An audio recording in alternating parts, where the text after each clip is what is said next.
passo a palavra para um dos nossos patrocinadores, parceiros no desenvolvimento das relações entre Brasil e China, o senhor Ettore Botozelli. Thank you, Professor. Good morning, everybody. It's a great honor to be seated alongside two great persons, two great people. I'd like to thank you, Unesp. I'd also like to thank all the organizers, Centro de Estudos de Países de Língua Portuguesa, da Universidade de Economia e Negócios Nacionais, Instituto de Políticas Públicas e Relações Internacionais da Unesp, Associação de Desenvolvimento Econômico Brasil-China e Foundation for Law and International Affairs. It's an honor to be seated here today, especially to represent China. Unfortunately, China's president, Mr. Thomas Law, could not attend this workshop because he is in Beijing for the celebration of the Popular Republic of China's anniversary. So I would like to highlight China's scopes and how they are aligned with the role that the BRICS have been developing in the last few years in the international relation affairs. The BRICS, they share common ideals in the pursuit of economic and social development. They also represent one of the most important and relevant groups in the current days. And in the past decades, the BRICS countries have played a vital role in the world economy in terms of total production, investment, capital destination, and also as a potential consumer market. Their economic growth and social inclusion policies have helped to establish a global economy, creating jobs, reducing poverty, and combating inequality, which has also contributed to the achievement of the Millennium Development Goals. And seminars and workshops like this one helps BRICS to trade information, to exchange information, to exchange ideas in order to have new experience and improve even their relation, to improve their relation between themselves. BRIC countries, they are committed as a joint effort to build a more just and fair environment for the international trade. And nowadays they are assuming a proactive policy that reinvigorate their domestic economies, establishing a stronger economic relation among themselves. And this seminar will help to discuss several matters, several issues that are of the most important nowadays. And the BRICS, they are developing an important role on these areas: the promotion and cooperation for economic growth, maintenance of peace and security, social justice, sustainable development and quality of life, political and economic governance, achieving progress by sharing knowledge and information, what will be done today during our sessions. And as I stated before, China is aligned well with all of these policies because China aims to strengthen the interaction between China and Brazil, especially between Chinese people and Brazilian people. And our idea is to consolidate the Chinese presence in Brazil, the Chinese roots in Brazil, and also to disseminate the Brazilian culture in China. And China helps to develop such matters by social and cultural events, as this one. I'd like to thank everyone, to wish you all a fruitful day of discussions and debates. And to conclude, I'd like to show a short video from China. Thank you, everyone. Passo a palavra para as suas considerações a nossa amiga Lígia Liu, da Associação de Desenvolvimento Econômico Brasil-China. Eu vou falar em português. Eu acho que para a maioria falamos em português. I will do part in English and afterward in Portuguese. First of all, it's very always wonderful being with Professor Cordeiro. I have been learning the ability to learn a lot from the professor. He has no idea how inspiring it has been to me. He's a very dedicated academic and people to work very hard to trace the connection from Brazil and China. And it's a privilege to be here to help organizing the UEB delegation in China, the first time in Brazil, that I consider my home in China, as I'm part of the Secretary General and the Vice Secretary General to the Center of the Chinese Center of the Portuguese Language Study. And Professor Liu, my boss, the Secretary General to the center, Professor Lam of the BRICS Center Study, and Professor Drum from the Institute of International Economic. And I think that, of course, a special thanks to IBRA China with the very realistic support that provides us the really means to make this happen. And my youngest partner, Dr. Zhu from Korea, that had the wonderful initiative of creating this wonderful platform in the international law, mainly, that we have the further discussion and learning about it in this afternoon's event. So my association in somehow I share the very same value as IBRA China, but much less well organized, I would say, because you have much more talented people who are working together. Associação de Desenvolvimento Econômico Brasil-China, I work as a boutique consultant and the boutique platform. The function is connect the better organized, the better qualified institutions, make the connection directly between them. That's my duty as person because of the Chinese or Brazilian of the Chinese origin. And I love my country named Brazil, and I love my origin country named China. That's it. A huge pleasure being with you out here today in UNESCO. Hopefully, it will be our very first and serial academic joint programs from now on. Thank you very much.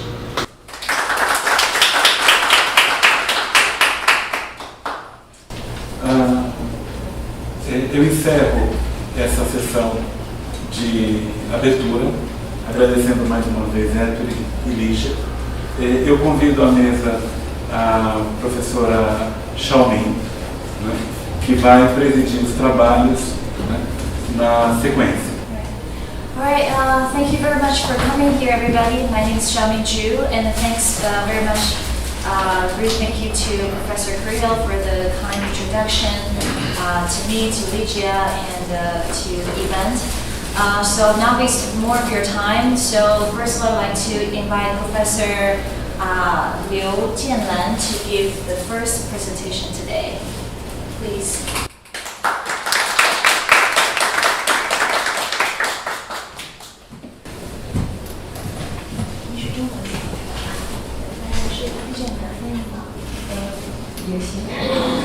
So because Professor Liu is going to give the presentation in Chinese, so let's give some applause to Professor Ligia Liu to translate.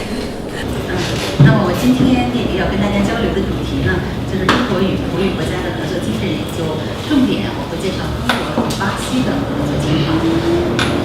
Além de compartilhar informações preliminares sobre históricas sobre o mecanismo de interface entre China e país de língua portuguesa, eu estarei dando enfoque à interface entre China e Brasil. 我讲4个方面，第一个讲这个葡语国家的概况及中国与葡语国家合作的历史。第二个呢，讲中国与葡语国家双边的这个经贸合作情况。接下来讲这个多边合作情况。最后呢，对中国与葡语国家合作未来有一个简单的展望。Então, seria em 4 partes breve compartilhamento histórico do país da língua portuguesa, breve histórico de relacionamento bilateral entre China e cada dos países da língua portuguesa, e depois a extensão para relacionamento multilateral, e concluindo com sugestão de como poderíamos melhorar e intensificar ainda mais essa interface. 那首先呢，我们讲一讲这个葡语国家概况以及中国与 compartilha de fatos históricos. 伴随着航海大发现的扩张，葡萄牙自15世纪初，占领安哥拉、莫桑比克的国家。那1822年，巴西宣告独立，此后，葡语国家相继独立。中国，葡语国家独立后呢，就与葡萄牙建立国与国之间的平等关系，同时开展了中美合作。Ao iniciar, o Portugal iniciar as grandes navegações no século XV, o descobrimento do Brasil em 1822 e depois com a criação da República Popular da China, a China começou a ter relacionamento com os países de língua portuguesa. 那目前世界上以葡语为官方语言的国家，一共有8个，它们分布在4大洲。从1974年中国与西南亚比上建交以来，那中国就开始陆续与葡语国家建立了发展关系。Os países de língua portuguesa são ao todo em número de 8, espalhados nos vários continentes, Ásia, África, Europa e América do Sul, e que a China, com o estabelecimento bilateral datado em 1974, inicia-se o primeiro relacionamento com os países membros, estendendo a todos os demais. 那2003年，中国与葡语国家在澳门特别行政区成立了中国葡语国家经贸合作论坛。合作论坛成立，应该说也开启了中国与葡语国家多边合作的机制。Com o estabelecimento do Fórum de Macau, criado em 2013, pode-se dizer o início oficial da interface multilateral da China com os países da língua portuguesa. 那从2003年到今，一共有16年的时间。应该说这16年以来，这个中国与葡语国家这个多双边合作机制形成。多双边合作机制呢，来相互补充、相互促进。Ou seja, de 2013 até hoje, no espaço de 16 anos, a China tem desenvolvido e intensificado o relacionamento entre os países de língua portuguesa, assim como os países membros de língua portuguesa têm intensificado o relacionamento entre si. 那2018年呢，中国与葡语国家之间的贸易总额已经达到了1400多亿美元。Com o volume de negócio na época era de 1,4 bilhões, 其中巴西是中国最大的贸易伙伴。sendo o Brasil o maior parceiro comercial com a China. 2018年双边贸易总额达到了1108亿美元。E em 2018 o volume chegou a 1,55 bilhões de dólares. 那在葡语国家当中呢，除了巴西之外，像那个安哥拉、葡萄牙、莫桑比克等等，贸易额也是排在前面。Depois do Brasil, o maior parceiro comercial vem Angola, Moçambique e outros países de língua portuguesa. 接下来我们就讲讲中国与葡语国家双边合作机制的形成与发展。Uma breve compartilhar de históricos, de fato histórico dentro do relacionamento bilateral entre China e países de língua portuguesa. 那几天前呢，中国刚刚庆祝了新中国成立70周年，就是说1949年新中国成立之后，就开创了中国与葡语国家友好合作的新纪元。Há poucos dias atrás, no dia 1º de outubro, a China celebrou 70 anos de fundação da República Popular da China. E que desde a sua fundação em 49, a China tem mantido relacionamento com os países da língua portuguesa. 自从中国1974年3月份和几内亚比上建交之后，中国与葡语国家陆续建交，而且呢，从那时候起，中国就向亚非葡语国家提供了力所能及的援助，与巴西、葡萄牙等国发展经贸关系，与葡语国家开展了各种形式的经贸合作。A partir do estabelecimento de relações diplomáticas com Guiné-Bissau, a China tem prestado suporte e assistência sempre dentro de suas possibilidades para os seus países continente africano, ou então asiático, país de língua portuguesa, mantendo ao mesmo tempo relacionamento comercial com o Brasil e Portugal. 我从4个方面来介绍双边合作关系。A seguir, informações sobre o relacionamento bilateral. 第一个就是双边的高层互访平台。Visita de cúpula de nível elevado em os países. 尤其是与巴西，大家知道今年是这个中国和巴西建交的45周年。那么从09年以来呢，中国一直是巴西的第一大贸易伙伴。同时，这个在国际多边合作方面呢，应该说也是非常的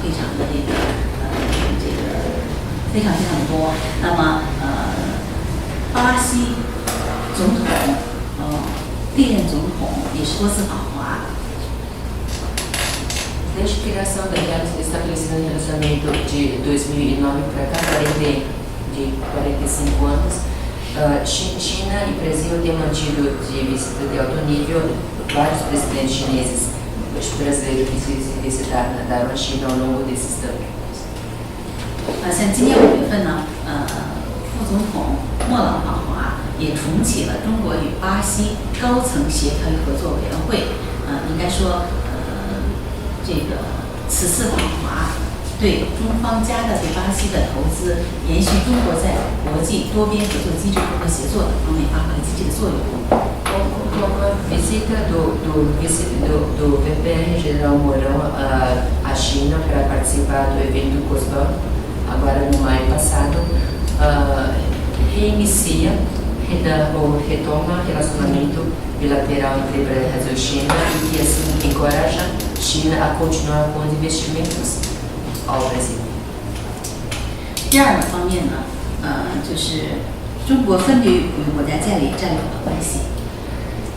O próximo ponto que vale a pena ressaltar seria o estabelecimento de parceria de estratégia da China com demais países de língua portuguesa. 那这种伙伴关系的建立呢，从1993年开始，应该说这个伙伴关系的建立加强了这个在重大的国际和地区问题上是磋商和协调。Com a confirmação de parceria estratégico entre os países membros do BDP, os países membros têm conseguido chegar assim ao ponto de forma coerente, coesa, tratando de questões internacionais. 中国在1993年呢，巴西成为第一个跟中国建立战略伙伴关系的国家。那到2012年，这种关系就上升为全面战略合作关系。Com o confirmamento de parceria de estratégia Brasil-China em 93 e assim ampliado para relacionamento estratégico pleno completo em 2012. 第三个方面就是看看这个中国分别与会国家签署双边合作协议，其中跟巴西是签署最多的，一共有84个合作协议。A próxima forma de fomento e identificação de relacionamento bilateral seria mediante a assinatura de acordos entre os países. O Brasil seria o país que tem maior número de acordos assinados com a China, são acordos no número de 84.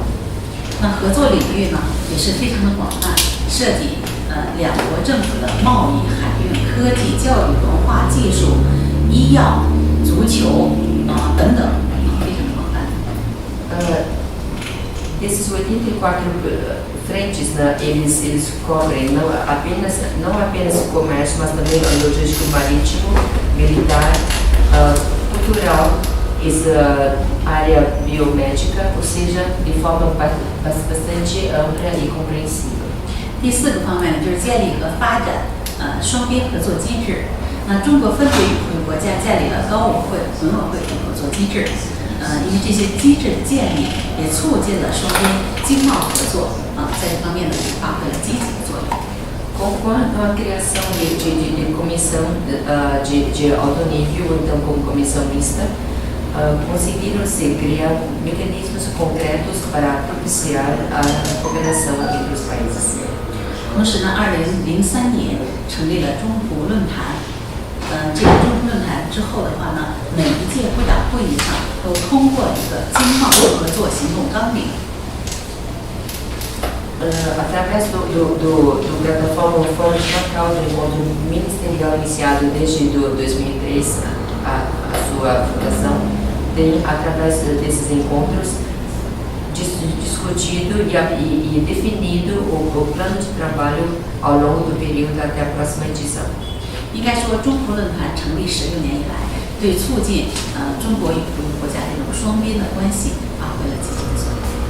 Com essas atividades, com esse operacional bem organizado, de forma sistemática, ao longo dos 16 anos, o Fórum de Macau pode-se afirmar que tem contribuído, colaborando de forma bastante concreta para a promoção e intensificação de relacionamento entre os países PDPs.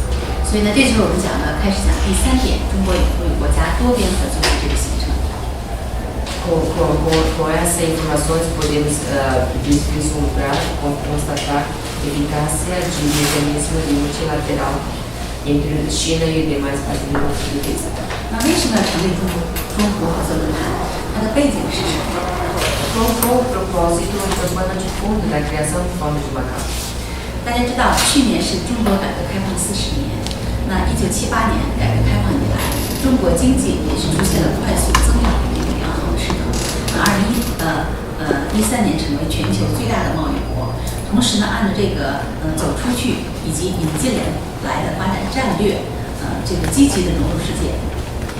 为此呢，鉴于中国与葡语国家的一些优势互补，葡语国家日渐成为中国走出去与引进来的重要对象。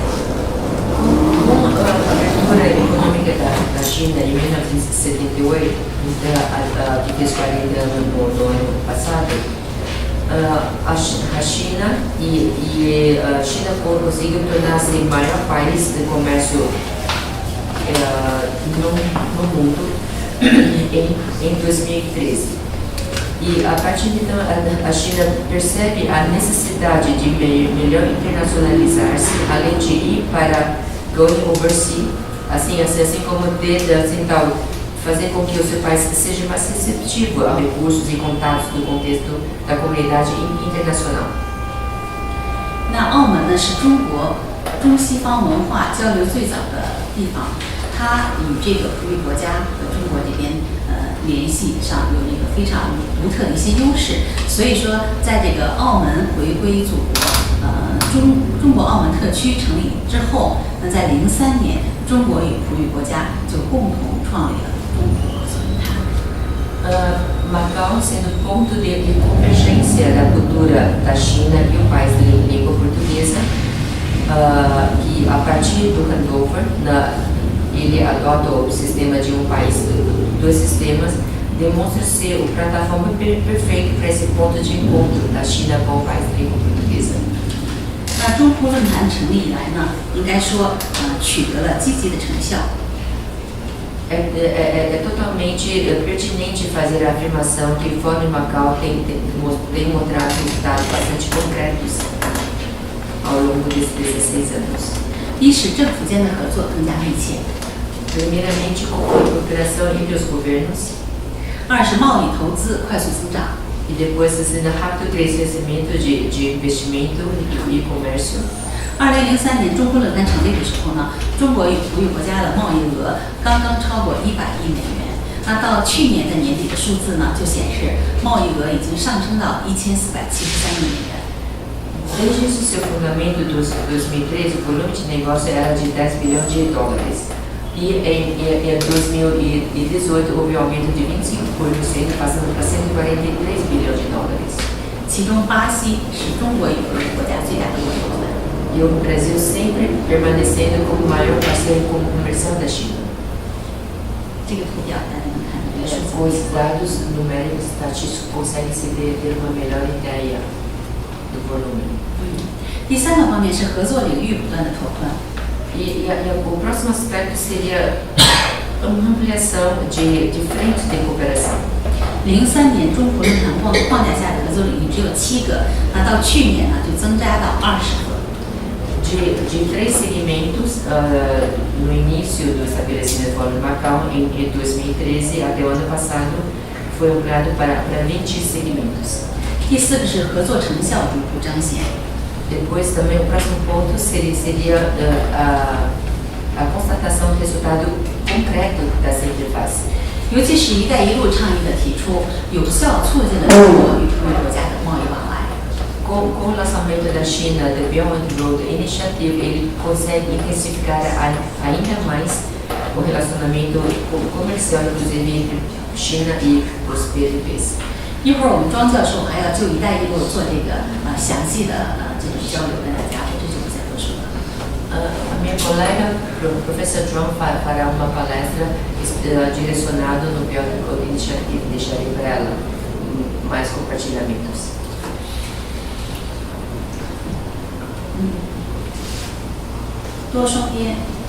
多边合作机制日趋完善，第3个方面。O terceiro tópico seria aperfeiçoamento, amadurecimento de interface multilateral. 那中国论坛成立以来呢，一共制定并有效落实了5个经贸合作行动纲领。Foram discutidos, definidos e estabelecidos 5 mecanismos, 5 planos de promoção econômica. 这其中呢，部长级会议是决策机构。O encontro mini-ministerial seria assim, responsável pela aprovação desses mecanismos em plano de trabalho. 常设秘书处是执行机构。 Enquanto o comitê permanente é a entidade operacional de execução. 同时呢，还注重发挥澳门特区的商务平台作用。 Sempre procurando ressaltar a relevância do Macau como fórum de negócios entre os países. 最后一个就是中国论坛已建立起了这个较为成熟的多边合作机制。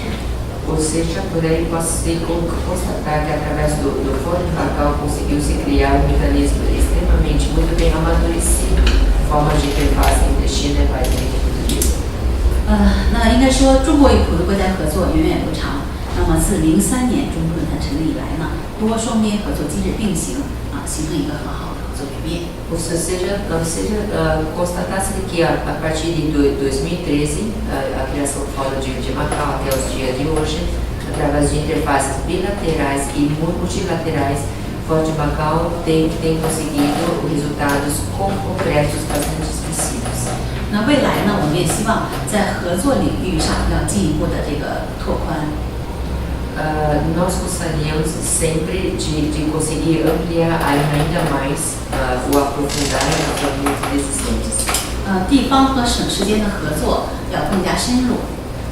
Para conseguir esse propósito, a intensificação de contatos a níveis locais, de estados, de cidades, né, será primordial. 合作机制进一步完善。 Assim como aperfeiçoamento do mecanismo de interface. 合作形式和合作内容要有所创新，进一步多样化。 O formato de interface e a reinterpretação do conteúdo, né, dos projetos também serão imprescindíveis para o melhor crescimento, resultado já obtido. 那也希望这个合作的效果也是更加的务实，最有实效。 Para que conseguir resultados de forma bastante prática. 好的，我就跟大家交流这么多，谢谢大家。É isso. Obrigada a todos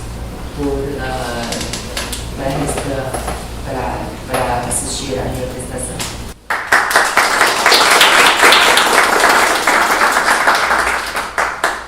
Okay, thank you very much for the presentation. Professor Liu gave us a very comprehensive introduction to the cooperation mechanism between China and Portuguese countries.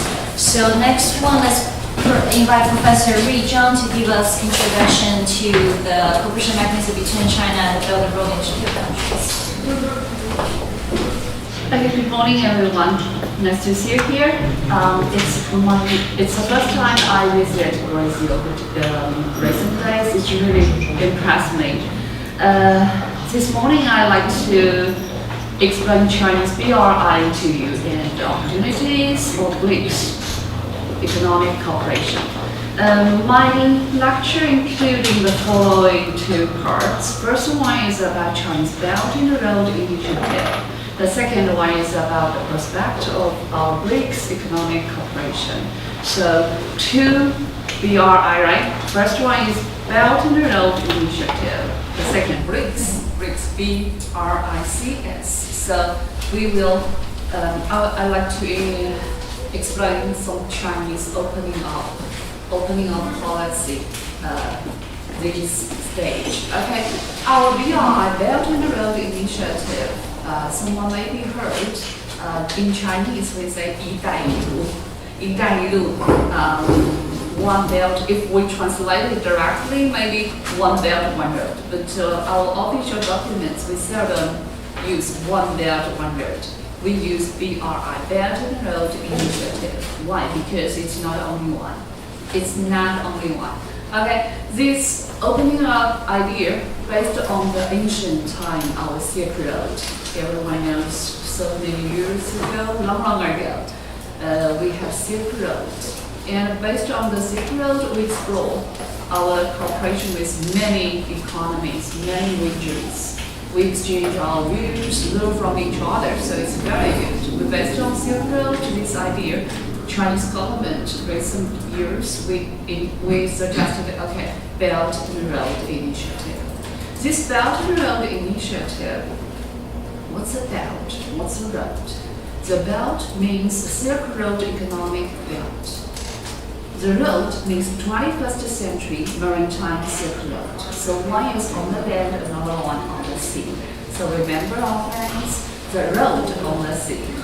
Okay, so just like these official documents, someone asked me how to get the information about the Belt and Road Initiative, because maybe many friends heard this name, but they don't know what's the meaning, what's the details, what you want to do, right? So the first official documents I recommend to you is this one. March 30th, 2015, that year, our first action plan on the Belt and Road Initiative explains some idea, our Belt and Road Initiative. This is official documents, so it's reliable. You can search the information from the website, English version. This action plan shows the direction. This map just shows you the general picture of the direction, but it's not only the line, the economies on the line involved in, not only. So it's a belt that means from central China, Xi'an, Lanzhou to the west, Russia until the East Europe. The road, maritime, 21st century maritime Silk Road, linked our Chinese coastal region to also, India, African country, and many other friends. According to these official documents, it explained that the Silk Road economic belt and the 21st century maritime Silk Road. By this, the belt and road, linked many economies together. So there is a great potential and space for our cooperation. And in these official documents, we also explain some principles for cooperation. Like first, principles of UN Charter. Second, 5 principles of peaceful coexistence. And others, open for cooperation, and inclusive, follows market operation and seeks mutual benefit. Let me explain something about that. Open for cooperation. Because in recent years, when we're talking about Belt and Road Initiative, many friends, especially many foreign friends, including some Chinese friends, asked, okay, how many economies involved in? How many economies involved in the Belt and Road Initiative? My answer is, based on our official documents, this is a principle, open for cooperation. This principle clearly shows that it's an open platform. BRI, Belt and Road Initiative, is an open platform. That means any nation, any economy, any organization, if you are interested in, welcome. That's why I told you that it's not only one. It's without the ceiling. Up to now, we have some units.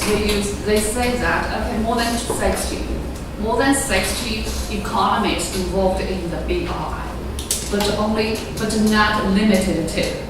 Got it? So this is an open platform. And harmonious and inclusive, that means because the Belt and Road, so many economies, we cooperate with each other. We have different background, different culture, different idea or something. But we should respect to each other. Respect to each other. So to pursue harmonious and inclusive. Another one is fullest market operation. Up to now, many friends said, okay, it's maybe BRI. We found it's government actually. It's a government idea, but in our official documents we explain that we follow market operation. That means this is because we just have this initiative from 2013 up to now, just a few years. So this is the initial stage. During this initial stage, the government should explain clearly, okay, what's our idea and something about that. But in fact, step by step, we sincerely hope some capital, some social capital, some private company, if you are interested in Vietnam, we should follow market operation. So this is another principle. And another one is seek mutual benefit. In recent years, we emphasize again and again, win-win game in sustainable way. Win-win game in a sustainable way. So not only benefit to one side, we should pursue mutual benefit. So our cooperation is based on these principles. And what's the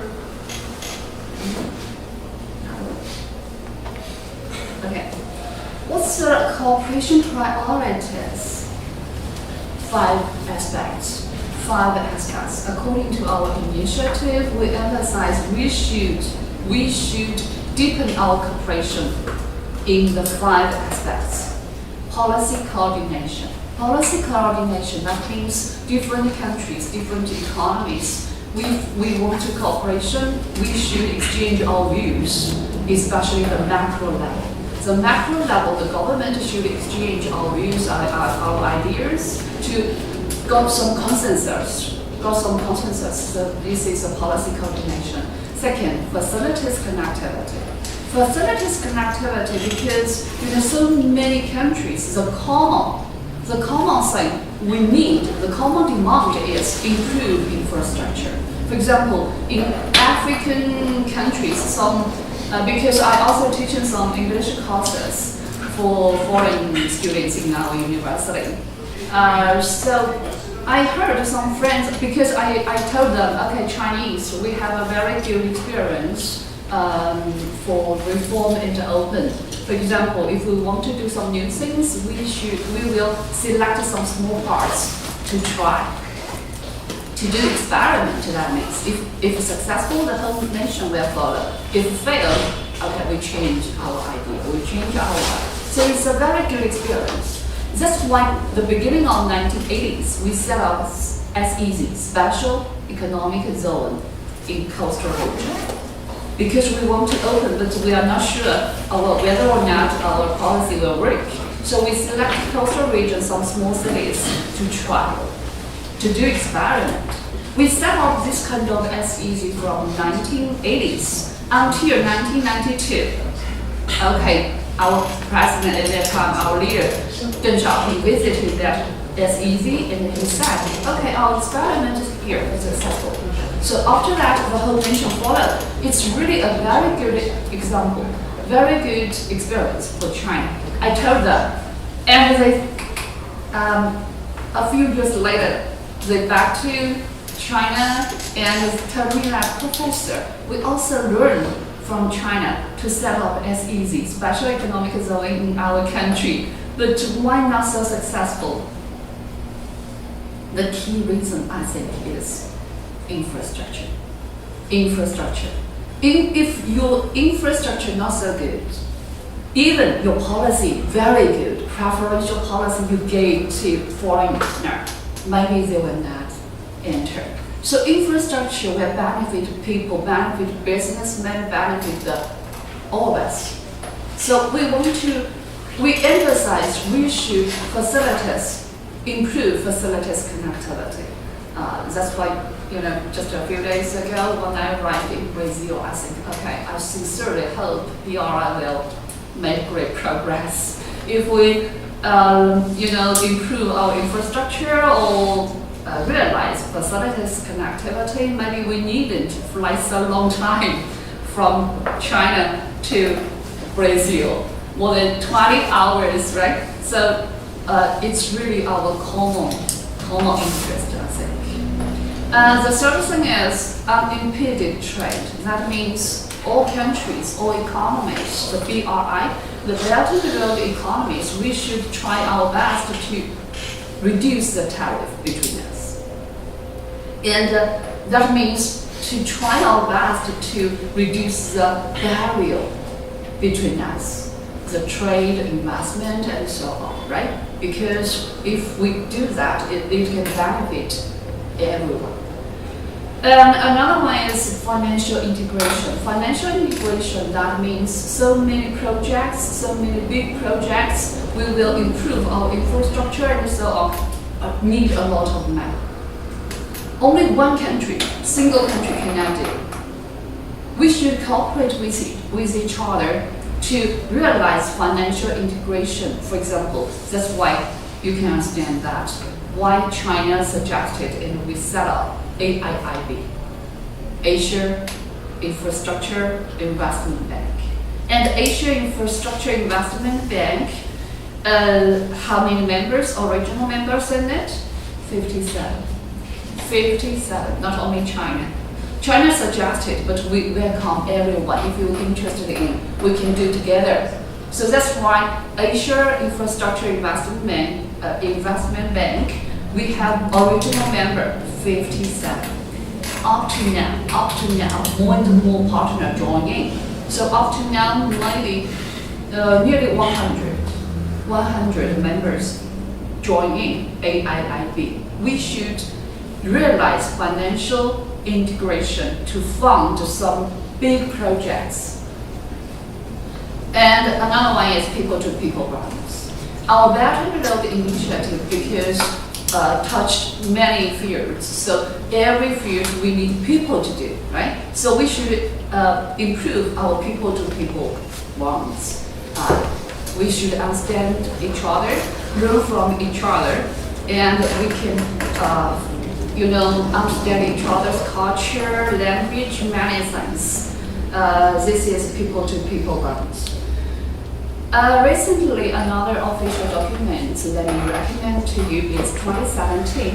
2017, that in May, our Office of the Leading Group for the Belt and Road Initiative announced these official documents, Building the Belt and Road, Concept, Practice, and Chinese Contribution. In these official documents, we explain clearly that all countries, big or small, rich or poor, can participate on the equal footing.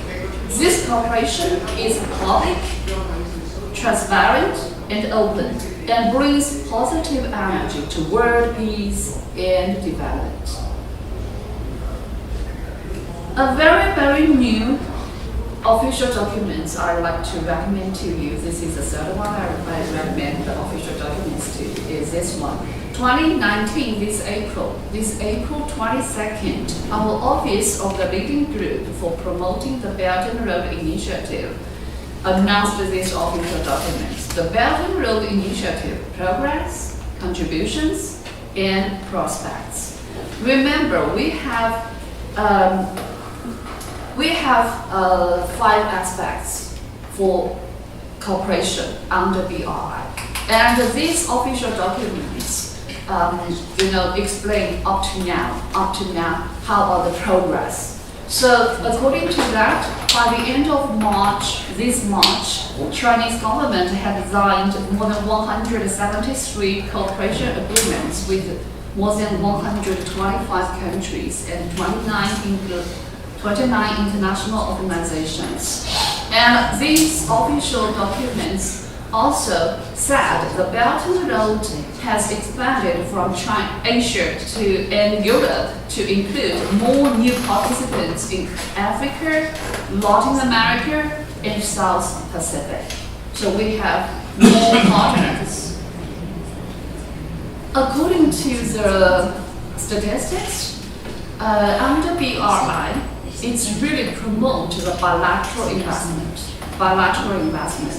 One is Chinese investment of the BRI, Belt and Road economies. Another one is Belt and Road economies invest in China. So we have more and more bilateral investment. This is some numbers of the statistics. So it's a two-way investment. Okay, according to our report on development of Chinese outward investment, China now, we have more and more investment outside. So according to this report, you can get the idea. From this figure, you can get the idea. The left one is 2016. 2016, that year, how many Chinese investment in the Belt and Road economies? So because it's Chinese, so if we use the unit, billion, we should put the point before one number. So this is 15. That means 2016, that year, our investment in the Belt and Road economy is more than 15.34 billion US dollars. This number accounts for Chinese whole number ODI, the proportion 9.5%. 9.5% that year. And 2017, the number of our ODI in the Belt and Road, 20.17 billion US dollars. And the ratio increased to 12.5%. That means China now, we have more and more investment on the BRI, right? Okay, the second part, under BRI, now you got the idea, what's the BRI, what's the Belt and Road, what's the emphasis, what's the key points of our cooperation. The second part, I'd like to explain that under Belt and Road Initiative, how to promote our BRICS economic cooperation. BRICS, Brazil, Russia, India, China, South Africa. This is a picture in, this BRICS Xiamen Summit. China hosted that, 2017. 2017, a beautiful city in China, Xiamen, hosted the BRICS Xiamen Summit. And we're talking about many cooperation plan for our BRICS. Not only BRICS, but also we say BRICS Plus. That means not only BRICS, but also we also welcome more countries joining in. According to our Belt and Road Initiative, remember just now I told you that focus on the 5 aspects: policy coordination, facilities connectivity, unimpeded trade, financial integration, people-to-people bonds. So we also were based on this kind of idea to promote our economic cooperation with BRICS.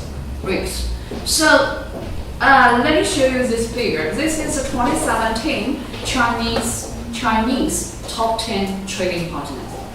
Chinese trading partner, the top 10. A very interesting thing. Maybe not everyone knows that. China now by GDP whole volume from 2010, Chinese GDP whole volume ranking number 2 in the world, only up to United States. And by foreign trade from 2013, China is the largest in the world. So we are the largest exporter in the world. We are the second largest importer in the world. Our top 10 trading partner, number 1, EU, European Union. Number 2, United States. Number 3, ASEAN country, Association of Southeast Asian Nations. And among this list, Latin American countries, which one in it? Brazil. I circle that one in red. Brazil in it. That means among our top 10 trading partners, Brazil in it. The ranking is the number 9. And have you noticed that the ratio accounts for our total number of foreign trade, 2.1%. That means not so big. Right? 2018, this figure is 2018, just the last year, the number is 2.4%. Also Brazil, number 9, and the ratio 2.4. 2017, the ratio is 2.1. 2018, 2.4%. So increase, right? Increase, but not enough, I think. This is the trade. As for the investment, this figure shows you that 2010 to 2017, the investment from BRICS to China. The left one is the number of foreign invested enterprises. The right one is realized FDI value. So by the number of the enterprises and by the value, have you noticed that the BRICS investment to China accounts for Chinese whole number 0.8 to 1.6 in 2017, and the value increased from it's 0.2 to about in recent years almost 0.1 to 0.2. But remember, the basic number is bigger and bigger. Ratio is here. Keep that. This is BRICS. Let me compare the countries along the Belt and Road. The Belt and Road economies, their share, the investment from the Belt and Road to China, the share, the left one increased from 7.3 to 10.7, the right one 7% to about 4%, but it's also the big number of the basic number is bigger and bigger. I just want to say that compare with BRICS and Belt and Road, to be frank, BRICS is not enough.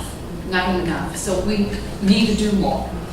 As for how to deepen our cooperation, I think 2 official documents I'd like to recommend to you about focus on Latin America.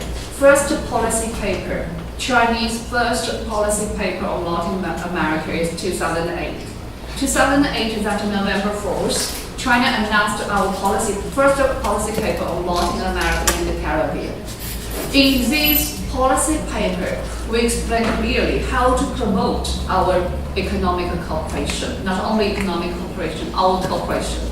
So it touched many fields like political field, economic field, and so on, because I focus on economics. So let me explain something. In the economic field, we should deepen our cooperation in the trade, investment, financial cooperation, agriculture cooperation, industrial cooperation, infrastructure construction, resources and energy cooperation, customs cooperation, and on many other fields. And one sector, in my view, with promising future, tourism, because China now, just from October 1st to October 7th, we have 7 days for holiday because we celebrate our national day. Of course, I'm working here. But many Chinese travel. Yeah, they travel, enjoy. Sure. So many Chinese during the Golden Week, they will travel. We have 2 Golden Weeks for holiday in China. One is Spring Festival. We have 7 days for holiday. Always on the end of the January or the beginning of the February. This is one Golden Week. But the weather is not so good, right? October 1st to October 7th, the weather better. So many Chinese travel. I think we have so many people. That means what? That means the business opportunities, right? So why not promote our cooperation in this field to encourage, to design more lines for travel? And this morning in our hotel, I noticed, wow, some Chinese from Shanghai travel here, travel Brazil. But I think if you check some agency for tourism, not so much. I mean, Latin American, this kind of lines for travel guide. So I mean, we really have a lot of opportunities, and it's really a big business. We should promote our cooperation.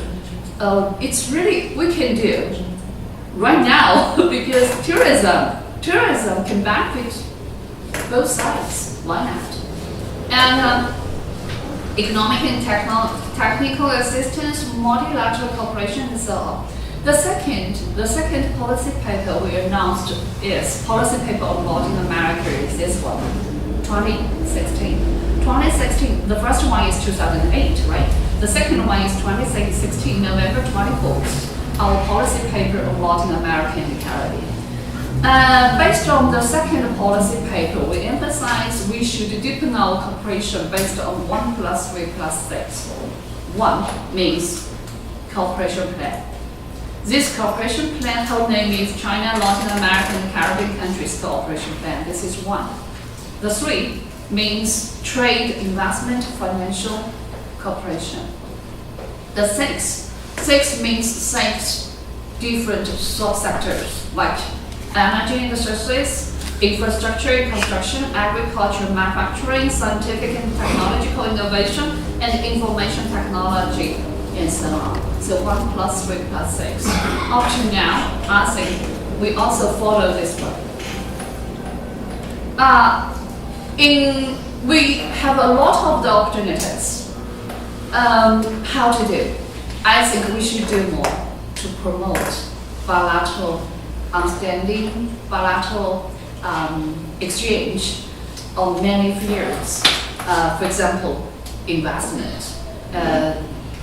Many people, many friends, our friends, you know Huawei, right? Huawei, 5G technology, it's really a leading company. And let me tell you a very interesting thing. This is new products. New products Huawei is selling now. From this February, Huawei began to sell foldable smartphone. So that's why I joke that our friends, especially some boys, if you want to buy a gift for your girlfriend, good choice. Okay, you can roll it. Huawei, of course, I think like Brazil also welcome foreign direct investment because foreign direct investment can benefit the local economy, right? So Huawei, this kind of so good Chinese company, we can promote our cooperation between Huawei and Brazilian companies.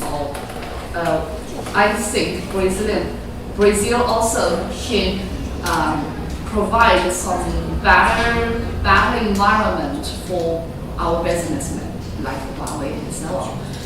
Not only Huawei not only Chinese company invest in Brazil, but also I think China also welcome more and more Brazilian company invest in China.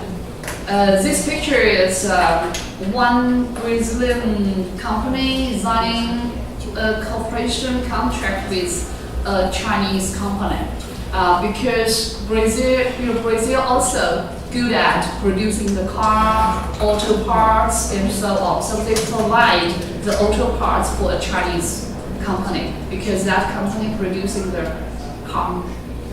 Got it. So we sincerely, to be frank, if we compare and we check the statistics, we found the investment from Latin America to China, very little, not so much. So we sincerely hope more and more Latin American companies like Brazilian companies can invest in China.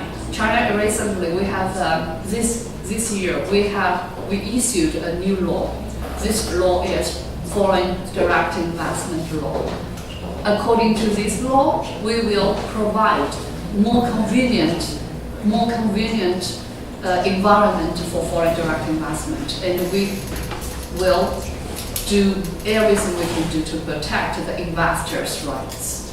So I think this kind of thing can benefit both of us. Okay, thank you very much. Thank you.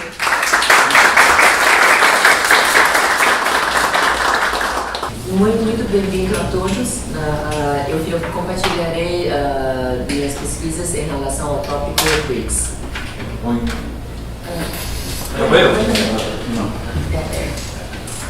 从2001年开始这个美国的高盛公司它提出了金砖这个概念BRIC 它刚开始提出来的是 BRIC 就是巴西俄罗斯还有印度、中国这4个国家，这4个国家都是发展中的这个大国，他们发展的速度都是比较快的，而且有都是这个国内市场相对比较大、人口众多的国家。那么在2005年的时候，我们就加入了南非，南非当时发展的势头也比较猛烈。2006年的时候，建立了一个金砖的合作机制。O conceito BRICS começou em 2001, ano passado, criado por uma empresa acadêmica de pesquisa americana, Goldman Sachs, e inicialmente era apenas de 4 países, Brasil, Rússia, Índia e a China. E o critério adotado foi a densidade demográfica, número de população, potencial de crescimento, extensão geográfica. E em 2005 incluiu-se a África do Sul, que começou a ter um crescimento muito forte, por diante, aí tornou-se BRICS. E em 2006 estabeleceu-se um mecanismo de forma mais organizada, interface do país membro BRICS. 那么从2006年金砖机制建立金砖的合作机制建立以后这个金砖国家的这种发展势头也是比较好的这个经历了全球的金融危机那么金砖各个国家以这个各个国家的比较高的经济增长率在这个世界上所占的这个 GDP 所占的比重越来越高经济实力不断的提升，同时金砖这些国家的这个之间的这个贸易的这个量也逐渐的扩大成为这个全球经贸增长的一个重要的一个亮点。A partir da criação do mecanismo de forma melhor organizada, plataforma de BRICS, os países membros têm, através da união de consenso em relação a tópicos internacionais de interesse de cada dos países membros, têm conseguido, por exemplo, enfrentar a crise financeira mundial.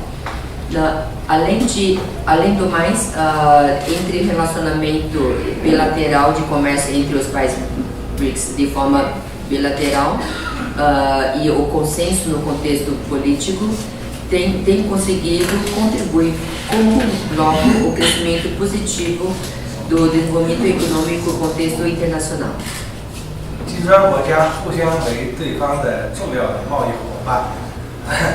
那么在近几年全球这个经济贸易比较低迷的情况下中国、俄罗斯、中国、巴西、中国、印度以及中国南非的贸易量都在不断的这个上升这个创下了这个历史的新高。Sendo entre si parceiro comercial de relevância, China com a Rússia, China com a Índia, China com o Brasil, China com a África do Sul. 每年的金砖的领导人这个会晤当然今年就要在巴西召开了。那么也各国的领导人都会在经贸合作方面有更多的安排，包括在这个工商理事会这个层面对这个企业界去进行了一些这个联络这个成效也很显著。Os dirigentes passaram a ter um encontro anual, sempre tem sistema de rodízio nos países membros, e esse ano o Brasil estará hospedando esse encontro. E os seus temas usualmente abordados são sempre como pode melhor colaborar, não apenas em questões de comércio, de investimento, de segurança, de todos os tópicos que abrangem o interesse de uma forma ampla dos países membros. 同时，金砖国家又在这个全球的减少贫困、气候变化等等议题上这个发出了发展中国家共同的声音，逐渐成为发展中国家经贸合作的一个重要典范。Através do consenso da necessidade de combate de questão de pobreza por bem-estar social, humanitário, contexto internacional, assim como outro quesito internacional de mudança de condições climáticas, tem se na verdade tornado a representação, voz representativa de países em desenvolvimento. 以金砖合作为基础的这个20国会议也逐渐的取代了原来西方7国的这个 G7 的这种这个治理的一个模式逐渐成为世界全球的这种治理的一个重要的一个平台。O plataforma de intercâmbio, interface internacional baseado no conceito, no plataforma BRICS, de 20 países, o dito G20, tem se destacado em termos de relevância ao então o grupo dos 7, mecanismo internacional tradicional, pode-se dizer assim.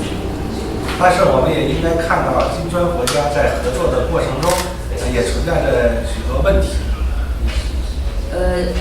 Podemos constatar também, na intensificação desse relacionamento países-membros entre si, algumas divergências, alguns desafios. 在经贸合作领域这个贸易的这个垂直性相互之间的贸易垂直性特征十分明显。Uma das características é, assim, por exemplo, o comércio bilateral, só que de forma bastante verticalizada. 各国的这个投资相互投资远远的滞后于贸易的增长。O investimento entre os países membros, né, ele está muito aquém em relação ao volume de negócio entre eles. 同时，各个国家的经济实力不同，发展的诉求也不同，于是，在国际上，某些产品也存在着竞争，相互之间也存在着一定的贸易摩擦。Por causa da diferença da estrutura econômica, socioeconômico e político de cada dos países membros, resultando da diferença de divergência de expectativa, então nós temos visto às vezes assim desafio para chegar no consenso em questões macros. 金砖国家的这个相互的了解也不足很多这个民间的交流。相对也是这个滞后于这个政府的一个交往。A insuficiência de intercâmbio a nível civil, people to people, eles têm estado muito aquém em relação à interface de alta cúpula dos dirigentes entre os países membros. 为此，我提出了几条金砖国家发展的建议。Aqui gostaria de compartilhar sugestões para como podemos melhor intensificar, melhor usufruir desse mecanismo. 第一，要加强金砖国家的经贸合作，探讨建立金砖国家的这个自由贸易区，签署自由贸易协定。我觉得这一点在中巴之间可以起到一个这个推动就是带动的作用。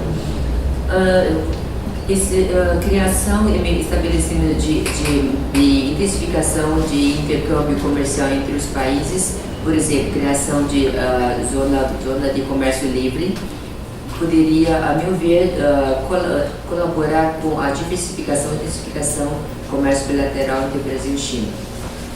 第二点，中巴之间这个金砖国家之间还可以加强这个科技合作尤其在电子商务方面的这个合作。那么在这个比如在中国和巴西之间也可以加强在生物智能这个低碳能源等方面的这个合作。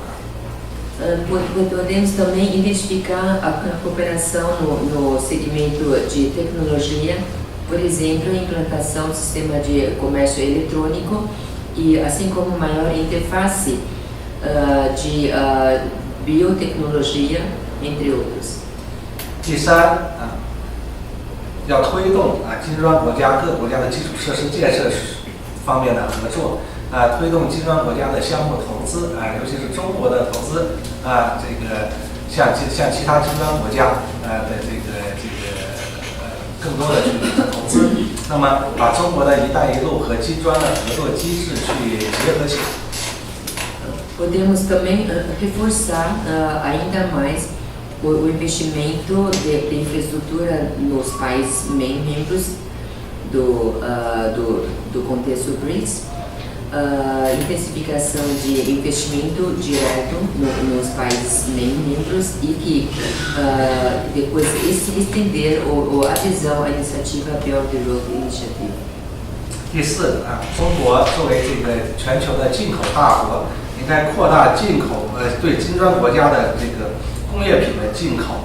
那么当然，金砖国家也要把自己的这个适合这个出口的这种工业品在中国去进行展示，增加两国对就是这个两国人民就是这个金砖国家的人民，尤其是中国人民对其他金砖国家的这个优势产品优势的工业制成品的认识。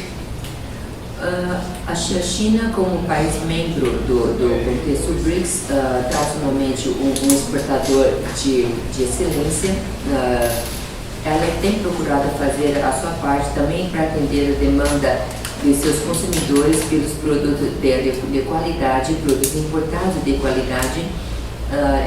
O governo chinês tem promovido a importação de produtos finais, produtos B2C de demais países membros do BRICS. 第五应该这个构建在金砖国家之间应该构建这个全球的大宗商品的这种定价权，因为金砖国家这个构成了全球大宗商品的供需双方，比如巴西、俄罗斯还有南非都是这个全球的大宗农产品、大宗的能源产品和矿产品的出口国。那么像中国和印度是全球的大宗的农产品、这个能源产品、矿产品的进口国。那么中国近几年都是全球的石油天然气的这个最大的这个进口国，所以金砖国家已经构成了全球这个大宗商品的这个供给方和需求方。那么我们完全是可以在这个全球大宗商品的定价方面取得话语权，改变发达国家来控制全球大宗商品价格的这种不合理的一个模式。Sendo os países membros BRICS, China, temos ao mesmo tempo os grandes consumidores de alimentos e de óleo e gás e grandes produtores e exportadores de produtos, alimentos e produtos energéticos. Deveríamos ter uma participação maior na definição de preços desses produtos, desses commodities, em vez de delegar que os países desenvolvidos, que não estariam participando diretamente dessa troca, desse comércio, como produtor final, o produtor e o consumidor final. Nós poderíamos, dentro do próprio BRICS, estabelecer mecanismos que possamos melhor participar da definição de preço para comércio de forma mais justa. 第六，加强金融合作在金砖国家新开发银行的框架下探讨各国货币的这个可直接兑换。Uma das formas de melhor que os países membros possam compartilhar de forma mais justa o comércio internacional seja talvez a criação e estabelecimento de mecanismo de troca de moeda entre os países membros. 第七应该增进金砖国家之间的了解，加强在金砖国家智库以教育文化交流方面的合作，使得金砖国家能够之间能够做到相互了解，这样可以减少在贸易和投资方面的障碍。Poderia, através de intensificação, criação de think tanks relacionado, voltado principalmente para a temática BRICS, para que pudesse conjuntamente criar consenso de como melhor, através de melhor conhecimento entre os povos, através da promoção da cultura desses países membros, para conhecer o mais certo, inclusive de negócios, facilitando, diminuindo a curva de aprendizagem, para que possa melhor interagir entre si. 好，今天我的分享就到这里，谢谢大家，谢谢刘老师。 Encerro aqui a minha breve contribuição.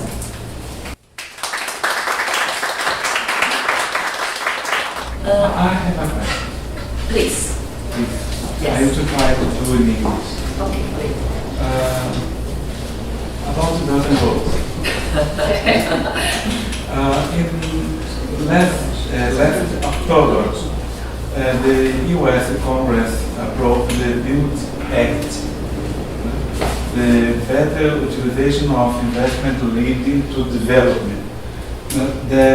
This fund is to compete with Belt and Road Initiative.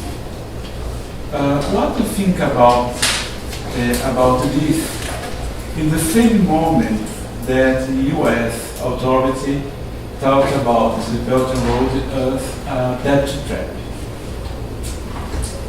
The first question for you, Professor, com relação aos BRICS, até 2016, os BRICS eram uma plataforma de cooperação política buscando a criação de uma ordem multipolar. Com a mudança de governo no Brasil, os BRICS continuariam sendo uma plataforma política ou as ações se concentrariam em comércio e desenvolvimento? 这问题是给您的它2016年一直到2016年，这个金砖平台的作用，它更多是好像那个政治导向的，我觉得在国际上多元的这么一个政治导向有挺好的作用。那比如说19年，一新政府换了总统以后，金砖是否会不会就更多以这个商贸主导？可能他问了两个问题。Two questions? Okay, thank you very much for your question. Let me answer the first one about the United States. Okay, so first thing is, I will emphasize two key points. First one is, just now you mentioned that how about our view on the competition between us. In my view, just as I showed in the lecture, we have the principle for cooperation under BRI. One of that very important is harmony and inclusive. So we don't think it's a competition, and we don't want to compete with United States. Got it? So I don't think we can. If any cooperation, we welcome. We welcome. We can coexisting. So not competition. This is the first thing. The second is about the debt trap. So who say that debt trap? United States. So it's not the country involved in Belt and Road, right? So it's another side. Got it? So can we believe it? And up to now, according to my information, no one, the Belt and Road economists, no one said they are in a trap. On the contrary, you know, about more than 17 countries ranking in the list of IMF. They are facing some trouble in debt, but who is a creditor? Not China, European country and the United States. So this is, that means this kind of comments is unreasonable. And another thing is, the Belt and Road Initiative, just as I explained to you, it's an initiative, we just a suggestion. And if you are interested in, we can do it. If you can and interested in, okay, we can do it. If not, doesn't matter. That's why we say it's an initiative. And AIIB, just as I explained to our audience, how many original members in it? 57, right? And up to now, the partner is nearly 100. That means we made a decision together, not only China. So we emphasize BRI, we can design together, construct together, and sharing the benefits. So this is our idea. Okay, thank you very much. The second. 您提的这个很好，提出了一个金砖发展的这种趋势。那么任何的一个合作机制，首先都是政府在推动啊。那么政府推动到一定阶段的时候啊，这个经贸合作就成为一个最重要的联系各个国家这种合作的一个纽带。E uma excelente pergunta, uma pergunta muito bem colocada. Qualquer plataforma, qualquer mecanismo, para ele conseguir ser estabelecido, tem que ter um entendimento político. Isso seria, tem que ter um consenso político. Só que, ao mesmo tempo, para que ela tenha sustentabilidade, ela precisa ter conteúdo e consiga sustentá-lo. Então, sob esse aspecto, benefício econômico é imprescindível. 在全球政治不断分化的一个背景下啊，那么这种靠政治来完全是政府的这个去推动啊，政治上去推动一个合作机制，可能会有更多的麻烦。那么这个时候啊，以经济啊，以民间、以企业这个作为这种推动的主导力量啊，可能会使得这种合作机制啊，能够具有长期的可持续性。所以您正好就是提出了这样一个趋势。那么这个具体是如何，这种趋势是如何去转变的？从哪个时间去转变的？您提出来是2016年，但是我也不能这个具体的去认为是哪一年，但是这是一个必然的发展趋势。Levando em consideração o contexto internacional atual de muitas incertezas, é natural que os países, inclusive os países membros do BRICS, eles questionem como que ele poderia levar adiante o seu desenvolvimento. Então, sob esse aspecto, é natural que cada um dos países, players internacionais, eles buscariam o que eles têm em mãos, de que forma eles poderiam, inclusive, unir-se, juntando forças, para poder melhor defender seus interesses. Então, nós acreditamos que essa seja uma tendência, o pragmatismo, né? E assim, qualquer colaboração, qualquer cooperação para que tenha sustentabilidade, ela tem que ser prática, ela tem que oferecer resultados concretos, que atenda à necessidade e expectativa daqueles que tomam parte. Então, em relação ao timing que o senhor colocou em 2016, eu não prestei atenção a respeito dessa água divisória, mas eu creio ter certeza, com certeza, estamos na fase de revisão, estamos na fase de mudanças, ajustes.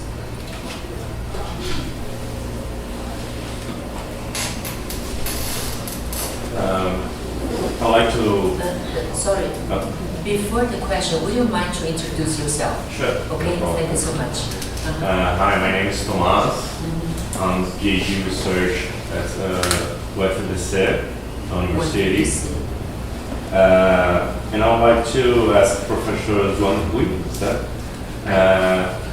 because at the end of your presentation, you have said that there's a new law of FBI that is being implemented and that will promote a more safe environment for investment. Yeah.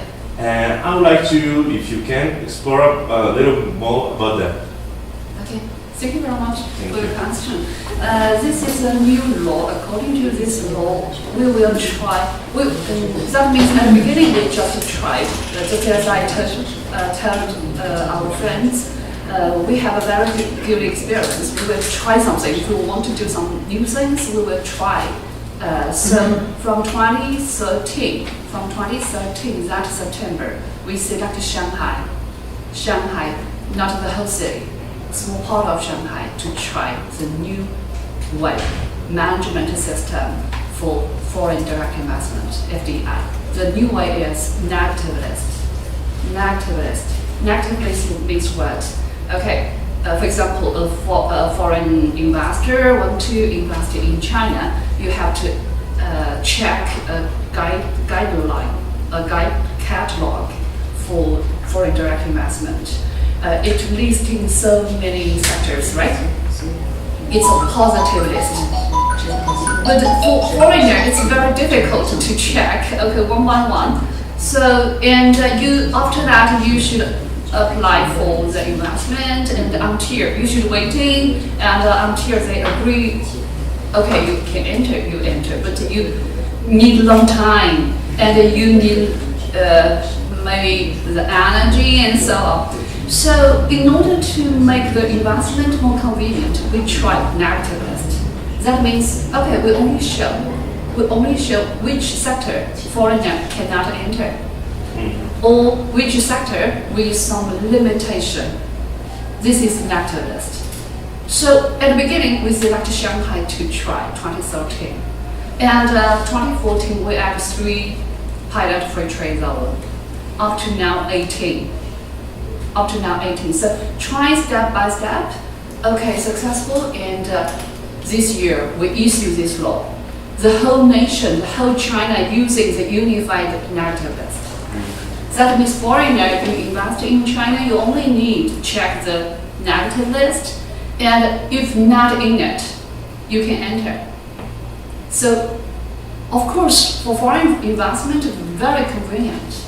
And we record your investment, that's okay. Needn't so long time. This is a new law. Yeah, thank you. Of course, including, besides that, also including some rules to protect the rights of the investors. I'm Dong. I'm student of master course in here.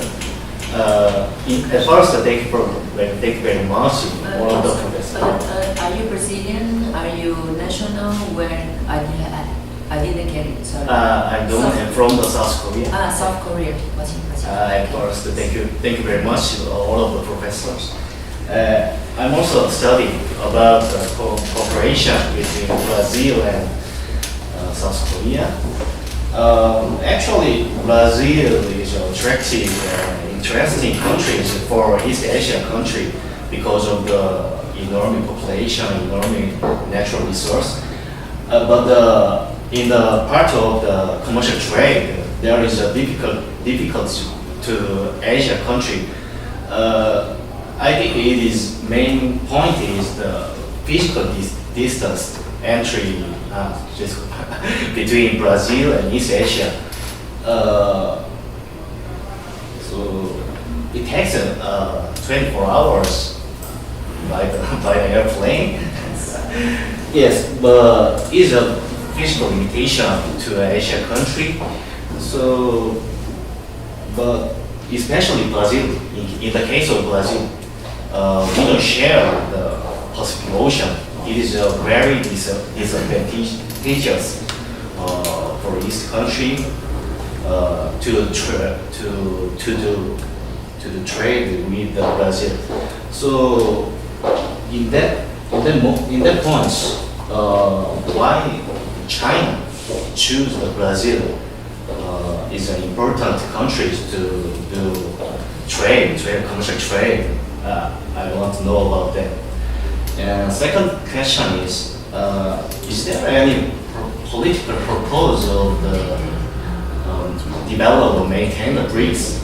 So I think it looks like a political proposal to contain or check the United States in the continental America.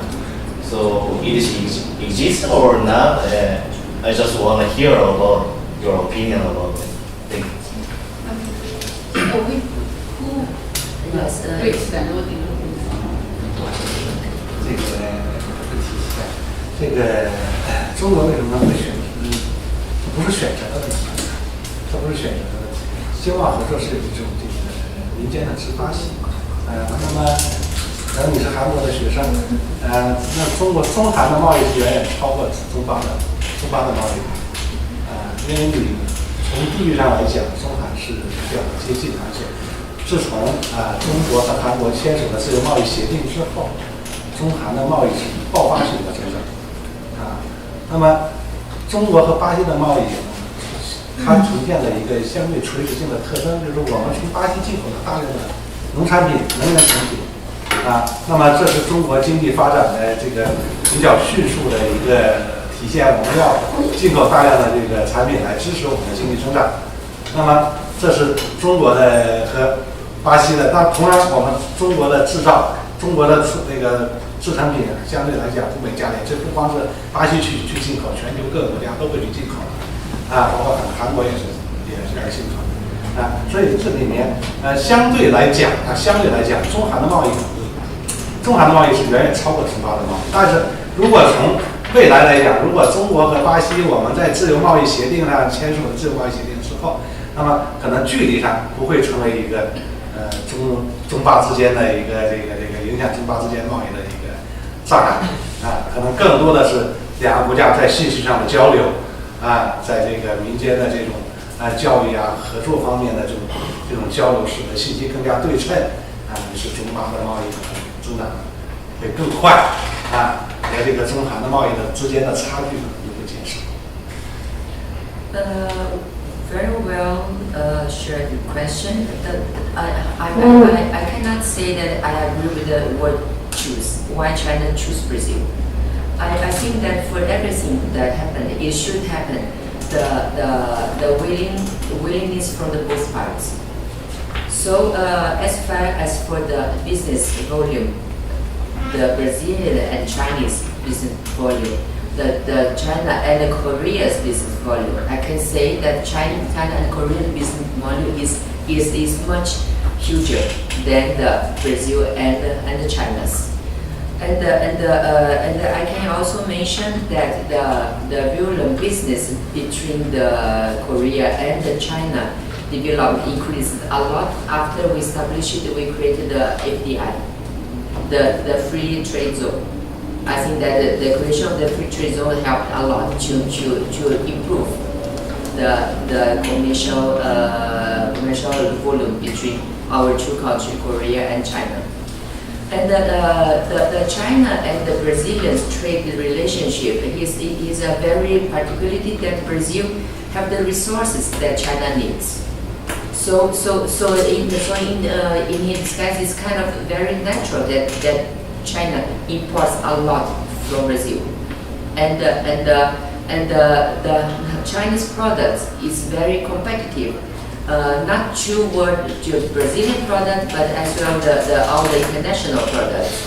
So it's natural that Brazil import as well the Chinese products. So I want to believe is that with Brazil and China becoming more and more well aware about each other's needs, we can cope even better, and in this way maybe our volume maybe kind of getting closer to what Korea and China have been doing. But I watched the map or image of the Silk Road, but there is no direction from China to any other country or Latin America. Is that true or? So So why China didn't include the direction from China to Latin America? I just curious about that. 他说为什么中国他给他在这儿排序出这个时候，他说中国好像跟其他拉美地区国家互动没有跟巴西这么多。因为我们是金砖国家嘛，我们金砖国家核心4嘛。We are BRICS members. BRICS members. I don't need to draw the direction. It is already member of BRICS. Yes, but because actually the American academics, when they created the BRICS concept, actually it was a statement of the complementarity. So it is kind of very natural for the China and Brazil as the BRICS members. They have this achievement altogether. Not because China don't want to have a relation to the other, but it's the natural way that things happen. No preference at all. With due respect.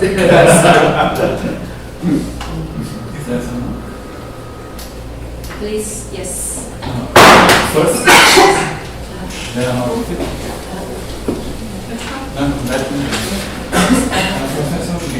No, personally, yes.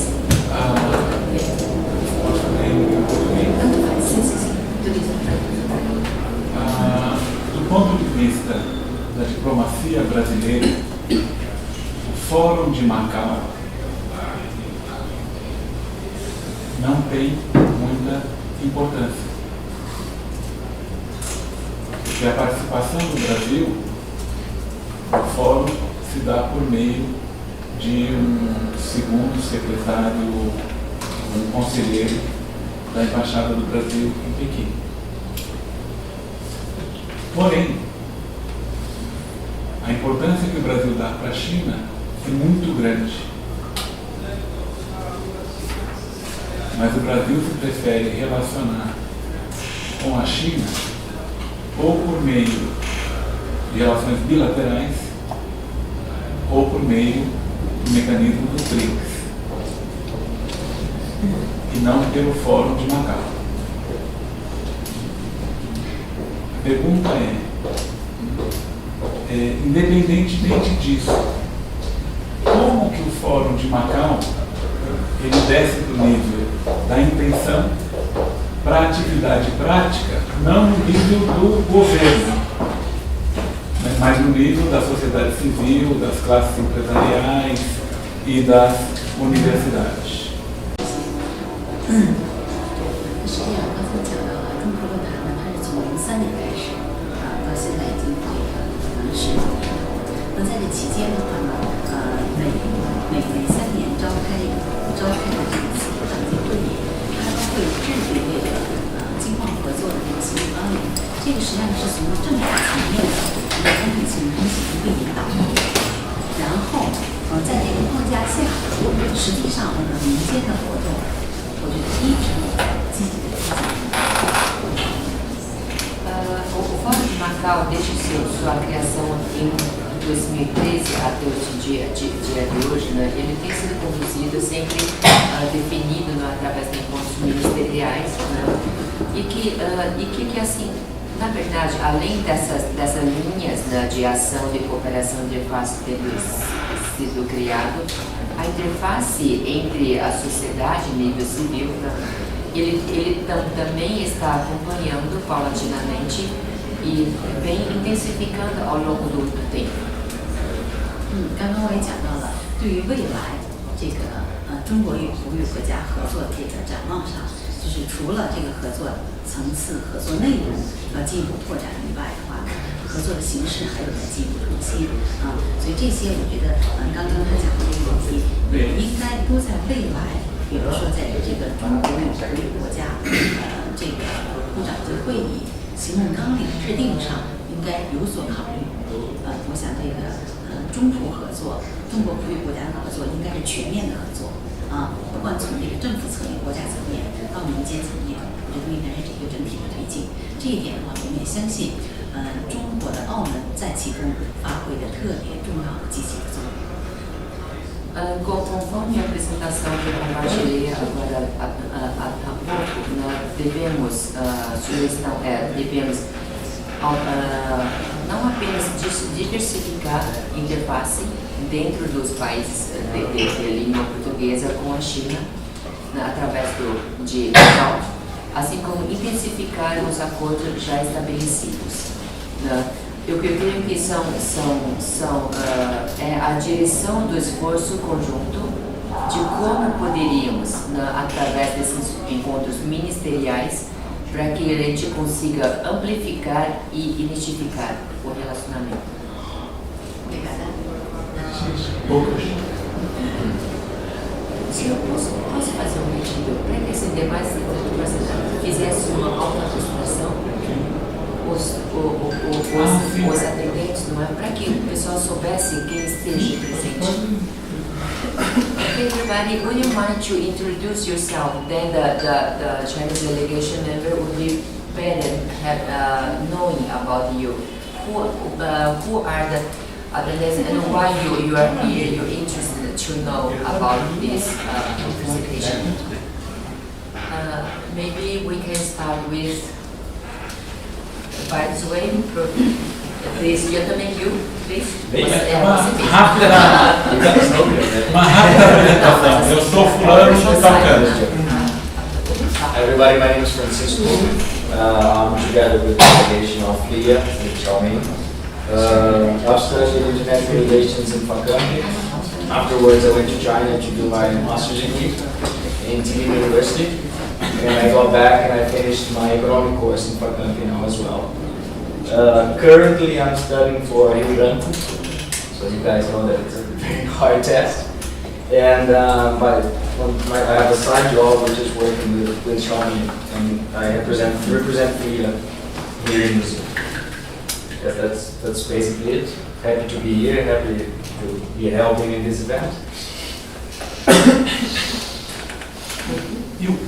Você. My name is Miyahu, and I am a student postgraduating for I am student postgraduate in UNESCO and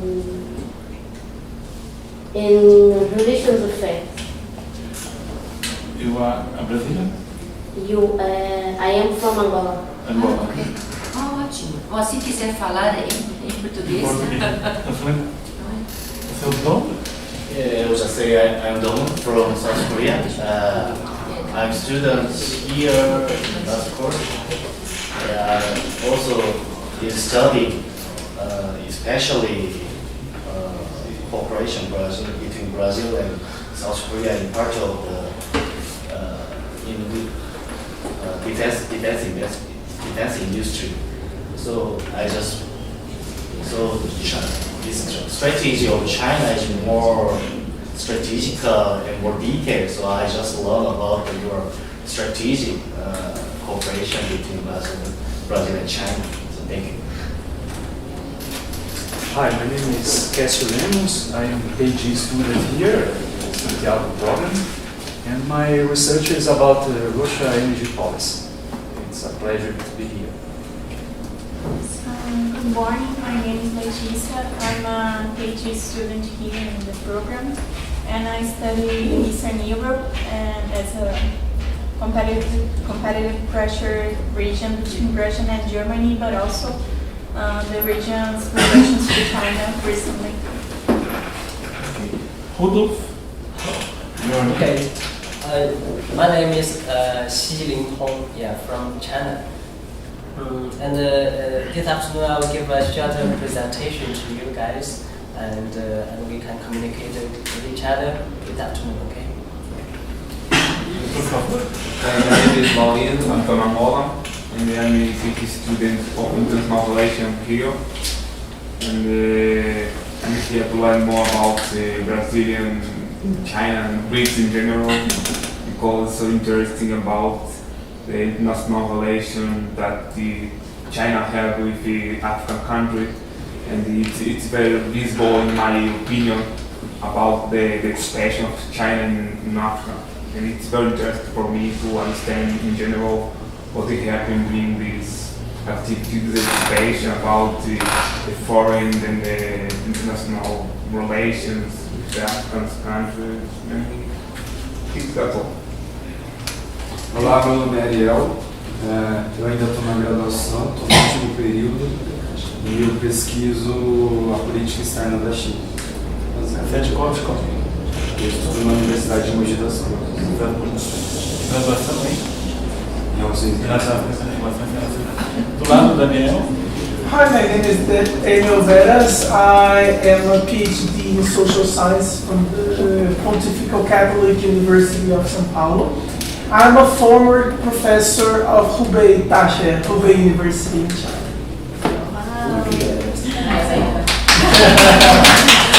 I'm from Hubei too. I'm from Wuhan. Oh, really? What's your name? My name is Rui Zhu. Meu nome é Rui Zhu Alexandre. I'm a Portuguese teacher at Beijing Foreign Studies University. Sou professor de português da Universidade de Estudos Estrangeiros de Pequim. E a minha área de pesquisa é a política externa brasileira, mas exatamente o papel do BRICS, a política externa do Brasil, em termos da cooperação no BRICS. My research area is Brazilian external policies. More exactly, investigating the role of BRICS, the Brazilian external policies in terms of BRICS. Thank you. Obrigado. Joe? My name is Douglas Castro. I'm here in my capacity of a FLIA visiting scholar. I'm also a postdoc researcher at the São Paulo School of Law, FGV. Okay. My name is Julia. I study international relations at Universidade Paulista, and I also work at Universidade. Okay. And you? Hi, my name is Ana Beatriz. I'm a lawyer, and I do a master's degree at PUC São Paulo, and I also work at China.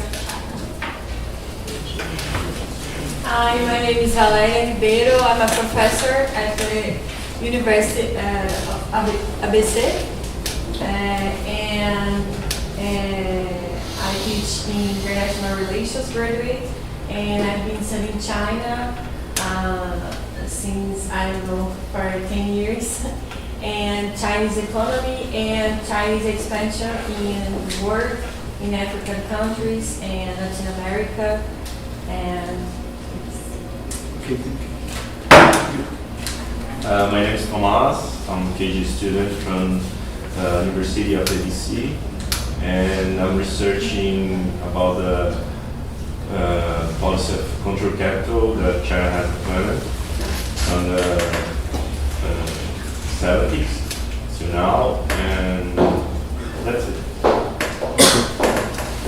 Good morning, bom dia a todos. And my name is Yang Chuchao, and I'm studying in the program such as Dundas. I'm also a student of Unicamp. I'm studying in the BRICS cooperation, especially in the policy cooperation. But it is complex to explain in the Okay. Por fim, Ana? Hi, my name is Anna. I'm director of BRICS China, Social Cultural Institute Research China. We're here supporting the event, and I would like to thank all the professors for their wonderful lectures. I hope all of you enjoy now and in the afternoon also. Thank you.